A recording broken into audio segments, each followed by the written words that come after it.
दोस्तों आज जानिए हम कलाम, हम कलामी और नालिश के बारे में। मालिश नहीं यार, नालिश नालिश।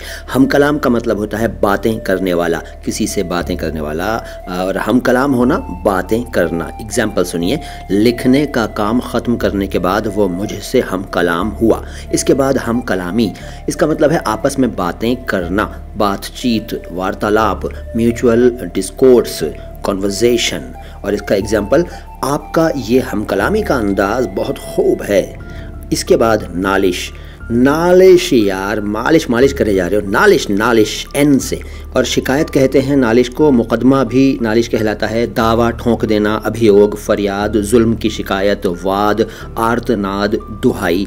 एग्जाम्पल सुनिए, कोई अगर आपकी जायदाद पर कब्ज़ा कर ले तो आप उसके ख़िलाफ़ नालिश कर सकते हैं। कैसा लगा छोटा सा वीडियो कमेंट बॉक्स में बताइए। लाइक कर लीजिए इस वीडियो को। चैनल को सब्सक्राइब नहीं किया है तो सब्सक्राइब कर लीजिए। मैं मोइन शम्सी हूँ, बहुत बहुत शुक्रिया।